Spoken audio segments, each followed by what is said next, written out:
What is up, y'all? It's your boy Dak, also known as the SJSU Duck, and welcome to the first ever episode of the Duck Pond, a series where I'll be recapping what has happened in the world of Spartan Athletics in the last week.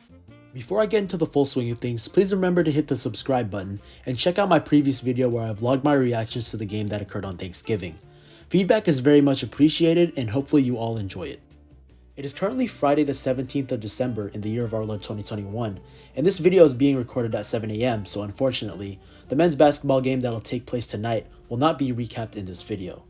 I would normally record and post this video on a Saturday evening, but these last couple of days have been absolutely eventful for Spartan Athletics. For those of you who do not know, the Spartan football team opened their December 2021 signing period early yesterday, with 17 newcomers joining the climb. 5 of these 17 new additions were transfers, and they'll definitely boost the amount of talent on this already young squad. So far, most of the players hopping on board will be playing on the offensive side of the ball, as 13 of the 17 total will be playing on offense. Anyway, I will now introduce you to every single one of these signees and what to expect from them heading forward. Starting off with our first player, we will be taking a look at 3-star wide receiver from Watts, California by the name of Keywan Bullard. Standing at 6'2", 180 pounds, Keywan Bullard attended San Pedro High School, where he led the Pirates in receptions as he caught 44 passes for 612 yards and 9 touchdowns in his senior season. He showed off his versatility on his highlight tape as he was seen playing on both sides of the ball, and with a quick get-off, great ball skills, and some honestly surprising strength, Bullard will be a great addition to an already loaded wide receiver room. And since he's so dang athletic and versatile, I honestly wouldn't be shocked if he gets some reps at DB. I personally think that he will see a lot of success here on the San Jose team, as he will play multiple roles due to his athletic ability. Next up on the list, we have a trio of players coming from St. Francis High School, which is a local powerhouse here in the Bay Area. First off, we will take a look at a local prospect, offensive lineman Denaris DeRosa Jr., a 3-star prospect coming out of Redwood City, California. Denaris' high school tape highlighted his quick feet and tendency to block until the whistle was blown. Although he didn't crush defenders on first impact, his ability to stick on his block and drive defenders down the field showed me why the coaches here wanted him. At 6'3", 265 pounds, it should be noted how surprisingly quick he looked on his highlight tape. It'll be interesting to see how he develops under O-line coach Josh Oglesby, as there are starting spots up for grabs due to the departures of multiple offensive linemen this year. The next player I'll introduce to you is his high school teammate, Olawakanofo Taliaole. Referred to simply as Nofo, 3-star Taliaole hails from nearby Millbrae, California, making him another local product. Playing as an exterior lineman, Nofo's power is just absolutely absurd. Watching his high school tape, there were many occasions where he just simply tossed the guy he was blocking into next week. His strength was on full display in his highlights as he frequently stunned the opposition with a powerful punch, which was often followed by a hip-turning ability that sent defenders flying. He earned the 2021 West Catholic Athletic League Co-Offensive Lineman of the Year award, sharing the honor with another talented lineman that just committed to Oregon State. As an added bonus, Nofo already has connections with the Spartan football team, as Viliami Fehoko, who was recently named to the Mountain West Defensive First Team last month, is his uncle. And like I said earlier with Denaris DeRosa, it should be interesting to see how he develops under O-line coach Josh Oglesby, as I think there's a chance that he'll be starting games for us soon. To round up the last of the St. Francis signees, we have running back Viliami Teyu of East Palo Alto. Going by the nickname of Juju, Viliami was one of the best running backs in the entire state of California. His senior year stats include 2,211 rushing yards and a mind-boggling touchdown count of 27, en route to winning the 2021 West Catholic Athletic League Player of the Year award. In his 3 years on varsity, Teyu averages an absurd 7.6 yards per carry, as he possesses an undeniable skill of making defenders miss, and with his great vision and ability to find lanes in between blocks, Teyu will be a great addition to the Spartan backfield. He also showcases his speed on many occasions, as he left defenders in the dust grabbing at air. We'll see if the San Jose State coaches can find a way to utilize his shiftiness in the open field and turn him into a future weapon. Next on the agenda, we have a 3-star linebacker coming out of Folsom High School by the name of Justin Eklund. At 6'3", 220 pounds, Eklund possesses some great size that will help this defense out. Eklund's versatility was shown throughout his high school career, as he is a linebacker that has the ability to put his hand in the dirt and act as a defensive end. In his 2 seasons on varsity, Justin Eklund collected 3 forced fumbles, a fumble recovery, 82 total tackles, with 11 of them being for loss. His block shedding ability is something to take note of, as he often won one-on-one matchups in order to make big stops. Although he was only third in his team for total tackles, Eklund has a unique ability for having a nose for the ball. I mean, just check out his highlights. Wherever the ball is, he's there.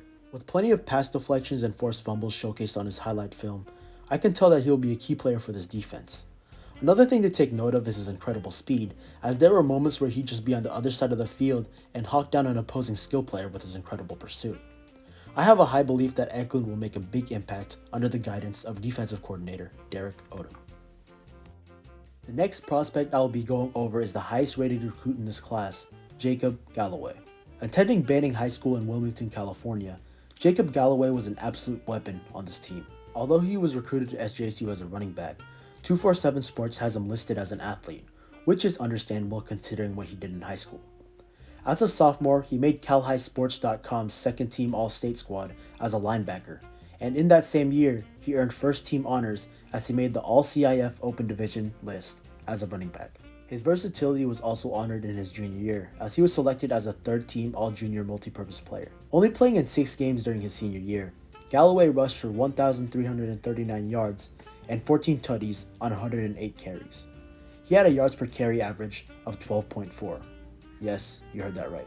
He also caught 11 balls for a total of 180 yards and 2 touchdowns, further proving my point of his versatility.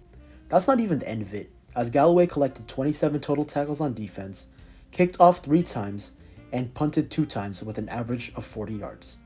I don't know if I got my point across yet, but he's an athlete. His vision, ability to make defenders miss, and his incredible power after contact will make him a running back to look out for.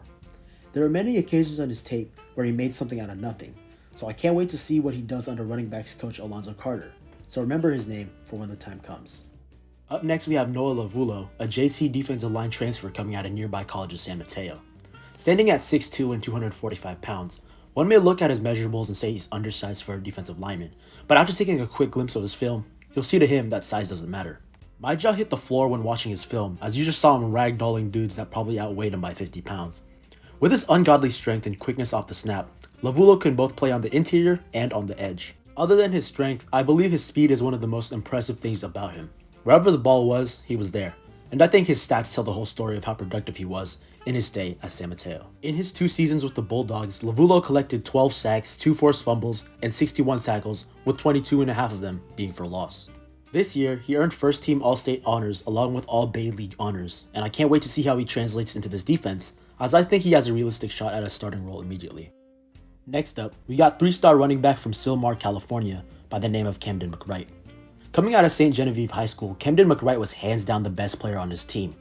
In his senior season, Camden rushed for 1,667 yards and 24 touchdowns on only 131 carries. His total yards per carry that season was 12.7. I almost fainted even saying that number. Might I add the fact that he was also a star on the defensive side of the ball, as he led the team in total tackles. With a count of 91 on the season, these performances throughout his career led to him being named as the Cal High Sports First Team All-State Multipurpose Player. Watching his film, his blazing speed is made apparent, as once he's in the open field, it's wraps. Also, as a track star, he was a 2021 Santa Fe League champion in both the 100 and 200 meter races. With his ability to break tackles and leave defenders in the dust, McWright is yet another splendid addition to this absolutely stacked backfield. I also pondered the possibility of putting him at slot or at a returner position in order to utilize his blazing fast open field speed. Next on our plate, we have a linebacker coming from local football powerhouse De La Salle, 3-star Damani Perkins. In only 6 games on the talented De La Salle team, Damani was 3rd on the team for total tackles with 44 on the year, and in his junior season, Perkins earned a spot on the Cal High Sports' 3rd team All-State for juniors. His athleticism is something to take note of, as he also completed in track and field events. 2 attributes stood out while watching his film, and they are his ability to pass rush and his pursuit. Firstly, coming off the edge, Damani's speed and power was quite the viewing experience, as he was often in the lap of the quarterback in a blink of an eye. Also, his pursuing ability is probably his best attribute, as there are many occasions where he'd hunt down the ball carrier from all the way across the field. We'll see how he fits into this defense, as his 6'1", 215-pound frame should make him the perfect size to remain as an outside linebacker. The next signee aboard the ship is an outside linebacker from San Diego by the name of Justin Stearns. Looking at his athletic background, the word athlete is the first thing to come to mind, as he played linebacker, defensive end, and tight end during his high school career. He also played basketball and baseball, so there's no need to question his athleticism. In his senior season, Justin collected 3.5 sacks, 3 interceptions, and 101 total tackles, with 9 of them being for loss. Judging him by his film, his best attributes are his ball skills and his open field tackling. Starting off with his ball skills, Stearns' ability to defend the pass is incredible, as his highlight tape featured multiple pass breakups and his 3 interceptions. Moving on to his open field tackling, Stearns' ability to bring down skill position players by himself is something to take note of. In contrast to the previously mentioned linebackers, Justin Stearns seems to be more of a coverage linebacker, as his coverage skills were pretty impressive. His hit power is also incredible, as every single one of his tackles on his highlight tape looked like they would have hurt. Anyway, we'll see where Derek Odom places him on this defense, as his ball skills are way too good to ignore. Moving on to our next signee, we have 6'3", 275-pound offensive lineman out of Temecula, California, Jake Steele. His size combined with the fact that he was named the league's most valuable offensive lineman should be enough proof that he'll be a great addition to this team. Although I was only able to locate his midseason highlights, his tape really impressed me. Rated as a 3-star recruit, Steele's aggressive nature on the offensive line was something I enjoyed watching. There were many highlights where Steele just absolutely overpowered the linemen in front of him and drove them 10 yards down the field. His tendency to block until the whistle is blown shows that he has the right attitude, and his get-off is also a good sign that he has a bright future. I can't wait to see what he does under coach Josh Oglesby, as he's got the size and measurements to compete for his starting job almost immediately. Also to note, his brother Jason, who is in the class of 2023, was also given an offer, so this may be something to keep our eyes on down the road. Moving on to our last signee before introducing our transfers, we have 6'3" pro-style quarterback out of Simi Valley, California, Tyler Voss. Since he only played 3 games in his senior season, I analyzed film from his junior season, which was his breakout year. In the games he played, he amassed 1,980 yards and 15 touchdowns with a 61.8% completion rate. Showing great pocket presence, Voss moves very smoothly in the backfield. Watching him effortlessly throw deep down the field is very relaxing, as his deep ball accuracy is incredible. He hits his receivers in stride more often than not, and he also does a very good job keeping his eyes downfield while buying time with his scrambling ability.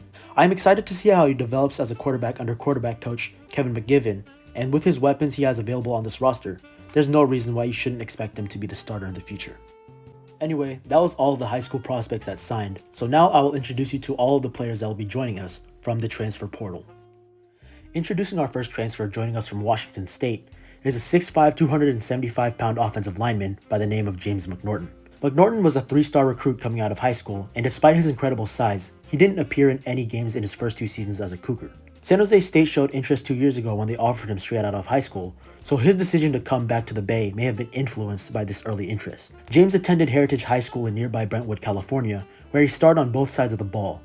His big frame along with his dynamic footwork should allow him to compete for a starting role the second he steps on campus. I expect nothing but big things from him as he finally gets an opportunity to play. Our next 2 transfer portal additions include a receiver duo that came over from a familiar Mountain West foe in Nevada. Starting off with the first receiver, I'll be introducing you to 6'2", 200-pound Justin Lockhart. Originally from Pasadena, Justin was a 2-star recruit coming out of high school. With an impressive ability to high point the ball, Lockhart was a great weapon on the Wolfpack team. In his 3 seasons in Reno, Lockhart hauled in 67 grabs for 744 yards and 4 touchdowns. With 2 years of eligibility left, I will be excited to see how our offense will utilize his threatening deep ball receiving ability. Up next is, in my opinion, our best addition to the team, his teammate Elijah Cooks. Joining us as a grad transfer, Cooks will be an instant weapon on the Spartan offense. A 6'5", 215-pound receiver from Atascadero, California, Cooks came out of high school as a 2-star recruit. He made his Wolfpack debut in 2017, where his first catch was against, you guessed it, San Jose State.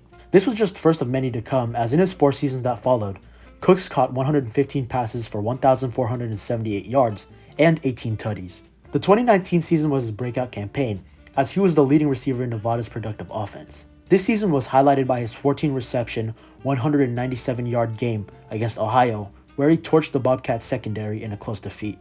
Previously playing basketball, his vertical ability is something that the Spartans will be thankful for. To wrap up our 2 transfers coming from Nevada, it wouldn't be shocking to claim that these 2 receivers came over due to one man, Eric Scott. Prior to joining the Spartan coaching staff, Eric Scott was the wide receivers coach that recruited these 2 to play at Nevada. So these 2 now have the ability to play under Coach Scott yet again for this upcoming season. Moving on to a big addition on this offensive line, we have 6'2", 295-pound center, Bryce Peterson. A native of Arcata, California, Peterson will join the Spartans after 2 seasons at the University of Akron. Coming out of high school, Peterson was a 3-star recruit that gained interest from schools including San Jose State. But after electing to go to the junior college route during his freshman season, Peterson ultimately took his talents out east and started 24 games for the Zips. This addition is huge as former center Kyle Hoppy played his last snap as a Spartan not too long ago. Adding a center with D1 experience will definitely help whichever quarterback lines up behind him to start the season, so I'm a big fan of this pickup. Last and certainly not least, probably the most notable pickup of this transfer window, say hello to former Hawaii quarterback Siobhan Cordero. I was absolutely stunned when this announcement was made, as many analysts throughout the entire country have taken note of his growth as a quarterback in the last year. Appearing in 36 games as a Rainbow Warrior, Cordero amassed 6,167 yards and 45 touchdowns on a 59% completion rate. Cordero offers plenty of upside with his athleticism, and he just keeps getting better and better as time goes on. Since he's a junior, he's still got time to develop under Coach Brendan's system, and with Nick Starkel's graduation, he will now be able to compete for a starting job. I still believe that Nick Nash is the front runner for the starting job, but who knows what takes place in between now and spring ball. I can't wait to see what Siobhan Cordero does here in San Jose. And there you have it, all 17 signees from the early window and what to expect from each and every single one of them. All of my information was taken from 247sports.com, Max Preps, and the SJSU Athletics website. Evaluating each of these recruits has taken me a total of 7 hours of research, so if you enjoyed the video so far and would like to say thanks, please hit both the like and subscribe button to let me know that my efforts have not gone to waste. Now that that's out of the way, I'll be going into what else has happened recently in Spartan Athletics. I will now be taking a look at the basketball game that occurred just last week. Going back all the way to last Saturday on the 11th, Coach Tim Miles and the Spartan men's basketball team hosted a very good University of Pacific squad. This game was an entertaining one for Spartan fans, as seemingly everyone on the court came up big for SJSU. After making the first basket of the game, the Tigers of UOP never saw the lead again, as the rest of the contest was just all San Jose State. Looking at the stat sheet, it's comical to see the statistic that says time with lead, as San Jose State led the game 38 minutes to 1. The Spartans just rained down threes in the game throughout the entire match, as SJSU drained 12 while Pacific only made 5. Also, San Jose was absolutely automatic from the stripe, as they went 18 for 21 from the free throw line. Trey Anderson had a game high of 23 points as he was 5 for 9 beyond the arc, and he also collected 7 rebounds to go along with his impressive performance. And Omari Moore, man, what a player he is. He put in yet another impressive shift as he played all 40 minutes of the game, scoring 18 and having a game high of 6 assists. Tibet Garner and Trey Smith also scored double digits, as the collective effort from the Spartans led to a 78-66 win over our opponents from Stockton. I was even able to debut my bread pillow, and I reckon it was a great distraction. On an important note, this means that San Jose State remains undefeated at home. Hopefully we can continue this trend and make the event center our fortress. Anyway, the Spartan men are back in action tonight at 6 p.m. as they travel up north to take on Portland. Good luck, boys. Moving on to our ladies, the women's basketball team traveled down to Santa Cruz, California this Wednesday in order to host the Anteaters of UC Irvine. Due to me traveling that day, I was unable to watch the full game, but according to the recap on SJSUSpartans.com, we stayed competitive until the very end. Sydney Lewis led the team with a game-high 22 points on 50% shooting, as she also collected 7 boards and 4 blocks to round out her amazing performance. Stephanie Torres also assisted in the scoring column by tallying 16 points, along with going 5 for 6 at the free throw line. Our efforts went futile, however, as the Anteaters outgained us in bench points, as they had 16 compared to our 6, along with taking advantage of second opportunities as we allowed 17 second chance points. SJSU closed the game out on a 6-2 run, as we ran out of time before we could do any more damage. UCI ended up taking home the bread, as we were defeated 74-66. Just from looking at the stat sheet and highlights, this one just looked like an off game. Thankfully, we'll be back at home on the 21st as we host the Gauchos of UC Santa Barbara. Let's bounce back, ladies.